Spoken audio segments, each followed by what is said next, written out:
Баршаңызға қайырлы күн. Менің каналыма қош келдіңіздер. Менің есімім Ляззат. Бүгін мен қазанның қақпағында дәмді әрі жұмсақ болып пісетін тандыр нанды дайындайтын боламын. Достар, видеоны соңына дейін қараңыздар. Менің каналыма тіркеліп, лайк басып, пікір жазуды ұмытпаңыздар. 1 стакан жылы суға қант пен ашытқыны салып, жақсылап араластырып, бетін жауып 15 минутқа қоятын боламыз. Ұнымызға тұз қосып, жақсылап араластырып, дайындап қоямыз. 15 минут өткеннен кейін біздің ашытқымыз көтеріліп, дайын болды. Енді оны ұнға қосып, жұмсақ қамыр илейтін боламыз.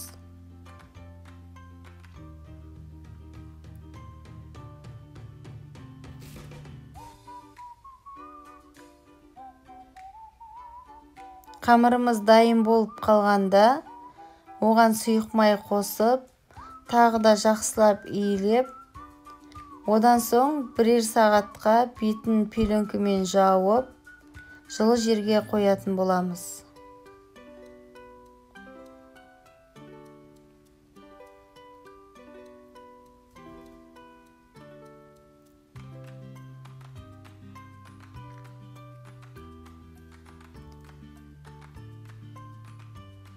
Мінекей достар, біздің қамырымыз көтеріліп дайын болды. Енді қолымызды майлап алып, қамырымызды теңдей 2 бөлікке бөлеміз де 15 минутқа бетін жауып қоямыз.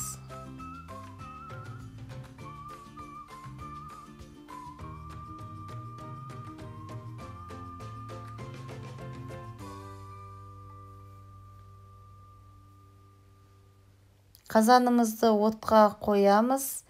Бетін, қазанның қақпағын баяу отта қойыңыздар. Қазанның қақпағын 15 минутқа отқа қыздырып аламыз. Қазанымыз күйіп кетпес үшін тұз саламыз.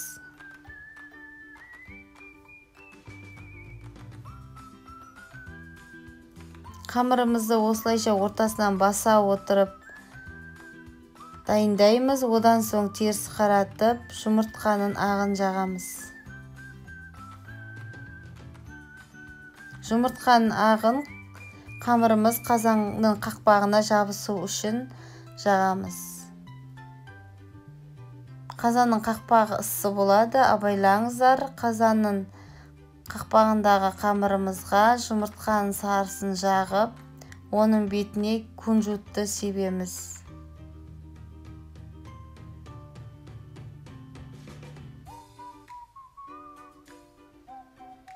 Орташа отта нанымызды пісіретін боламыз. Әрбір қазанда әртүрлі пісетін болады, әркімнің отты қоюына байланысты. Мінекей достар, біздің нанымыз дайын болды. Өте жұмсақ, өте дәмді болып шықты. Ас болсын.